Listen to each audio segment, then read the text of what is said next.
going on, everybody? It's your girl Bubbles and welcome back to another video. I'm here with a fire ass story time, you guys. This is of my labor and delivery with Khalessi, and honestly it was probably one of the most, it was very fast. So I'm going to just start from the beginning and I'm going to get all the way to where it got to the point where they were basically refusing me an epidural because I'll get there. So I was at the gym, 39 weeks, you guys, bouncing on the medicine ball, trying to get myself stimulated and loose down there so that I could go into labor. I'm sitting in the car. I start getting little mild contractions, but nothing serious, okay? I wait for my husband to get out. He ends up getting out the gym. We go to the bowling alley because I was craving mozzarella sticks, I think, and French fries.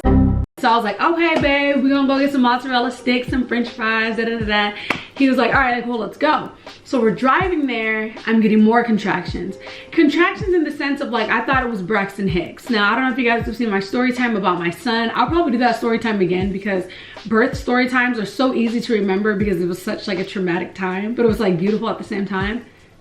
That sounds kind of up. Okay, but you guys know what I mean. So I got to the bowling alley and I was in mozzarella sticks, having contractions, driving there, and we were sitting down and my husband was like, maybe we should start timing them. And I was like, no, we don't need to time them. Like, I'm fine. They were hurting, but it wasn't hurting bad enough to where I was like, well, this might be the time. I never know when it's the time. When people tell you like, oh, when you're in labor, you're gonna know. Don't believe that shit because I didn't know both times and I'm probably not gonna know this third time neither, just because I'm so not in denial, but it's just like, I just don't think it's really actually time. So we end up timing them and they're like 3 minutes apart, then they're 5 minutes apart, then they're 7 minutes apart, and I'm like, okay, I was told when it's consistently 3 minutes apart, then that's when we go to the hospital. It kept fluctuating. My husband was like, no, we need to go to the hospital.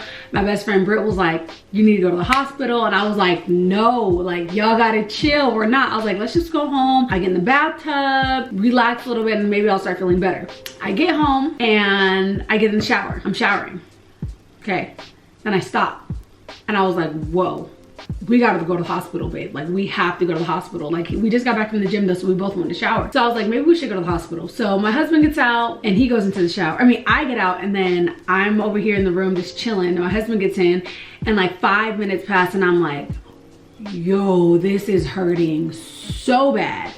So I end up going to the bathroom door and I was like, babe, you need to hurry up and get out. You gotta hurry up and get out. I was like, because this hurts. It hurts really bad and we need to get to the hospital. He was like, huh, okay. Like, he did that little like, oh my God. Like, he was excited, but he wasn't like laughing at my pain. He was like, I told you, like, I've been told you we should have went to the hospital. So he gets out the shower. I'm over here throwing everything in my bag. I'm like, soap, clothes, water. Not water, but you know what I mean? Like, my mind was that scattered that I was just like throwing everything in my bag. I'm like, hurry up. Get into the car. We're driving to the hospital. This is just where it had me blown. And now that I realize and now that I know this, I should have left when they told me to. So I get to the hospital, I get to the emergency room. Mind you, there's like 3 other people there that are going to labor. So we're like in line, having contractions, waiting to speak to the receptionist, like just a mess, okay? They get to me and I'm like, fine. Like, I was in the middle of a contraction. I was like, I think I'm in labor. Not really sure. I'm having a lot of pain. Can we check? They take me to this room, put the thing on my stomach to monitor the baby, monitor me, monitor my contractions. I'm in this room for 30 minutes. 30 minutes doesn't sound like a long time, okay? But when you're in labor and you're having contractions and you're in pain and you're feeling it, 1 minute feels like eternity. That's literally what it feels like. It feels like eternity. So I had to sit in there for 30 minutes. My husband's in front of me and I'm just like, then it would stop. And I'm like, okay, let's stop. Okay, maybe I'm not in labor. Then the boob's going back in. After these long ass 30 minutes passed, I probably got there and I was like 5 centimeters. I had to have been 5 because after that 30 minutes of sitting there, it got worse. So they take me to another room. They're like, okay, the doctor's gonna come check you and make sure you're dilated enough because if not, we're not admitting you. If you're not at least a certain amount of centimeters, they will send your ass home, which is why I didn't want to go in the first place because I was like, if I go to this hospital and I go through all this paperwork, all this work, all this traveling, all this testing, for them to just turn me around and send me home, I'm gonna be pissed. So I was like, okay, let's go check. I was like, please Jesus, let me just be in labor just so I don't have to go back home. That was my biggest concern. It had nothing to do with like, I'm ready for the baby to come. I'm like, she'll come whenever she's ready to come. I'm not pressing her. So we go in, I lay down. The doctor gets his fingers. It's a guy doctor. So there's a guy doctor, there's a female doctor monitoring him, and then there's my husband. They have me like lay down on this, like a bed, like the hospital beds, and plastic all underneath. And I had to take off my bottoms and all that, of course. And then he goes to like check, but then he like really checks, like he like digs into my,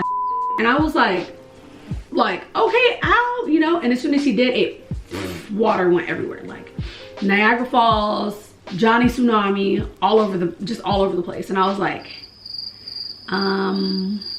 okay. And he was like, oh, okay, yeah, you're at 5 centimeters, 6 centimeters, something like that. I was at a high, I was above 5 and higher.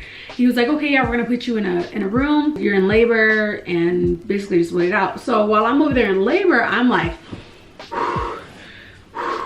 I'm crying. I'm telling my husband, I'm like, I want some fruit. Like, it was bad. I didn't think I was in labor, but these contractions felt so much worse than with my son. I didn't get to the hospital until I was 10 centimeters, so I had to push him out naturally. I didn't get an epidural with him. Now, Khalessi, mind you guys, I just told you I was breathing hard, so the doctor comes in, check on me, and I'm like, listen, I need to get an epidural. I want an epidural. I'm in Germany, okay? So German medical field or whatever is not the same as America. So I'm like, okay, I really want to get epidural, please.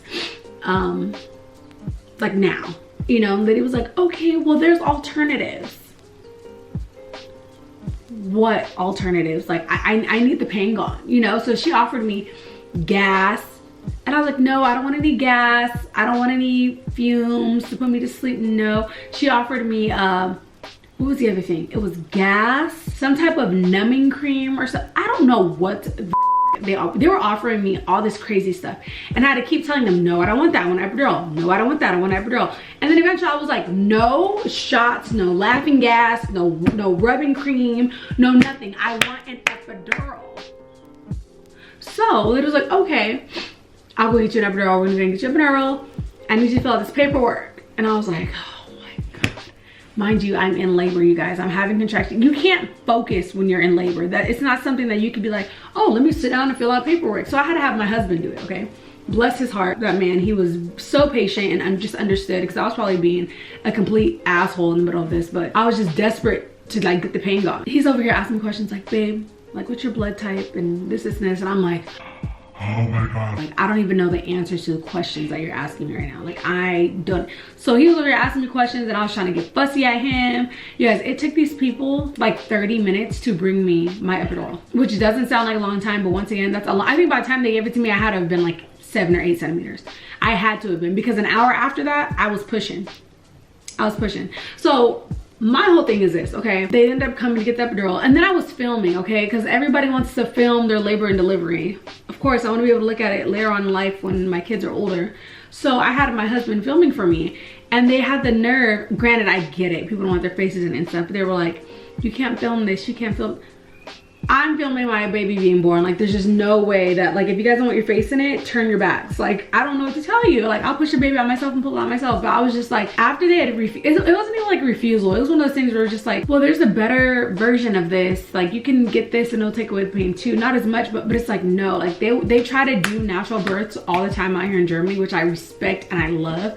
But even the epidurals here, it's nothing like in the States. I've never had an epidural in the States, but I know with here, when you get your epidural, you're still able to go pee. I was able to get up to go walk, use the bathroom. I was able to eat during labor. It was one of those things where they allow you to just be you. Like, if you be comfortable. If you want a milkshake and cheeseburgers and all that, eat that. If you want to get up to go for a walk while the epidural, like, everything. I didn't feel the contractions anymore.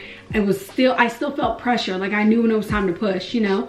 But yeah, you guys, so while I was waiting for that epidural to kick in, literally maybe like 45 minutes to an hour after that, it was time to push. And Miss Khalessi Soline came out mugging. She just came out very,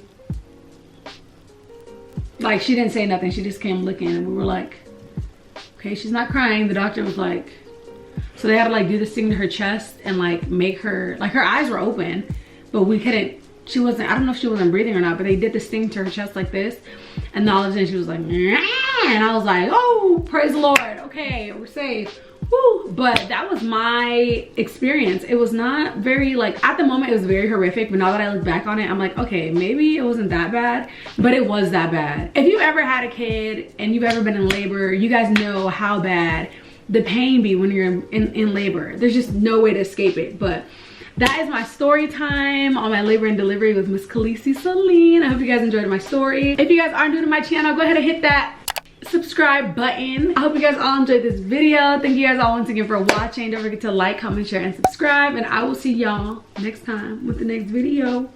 Hey.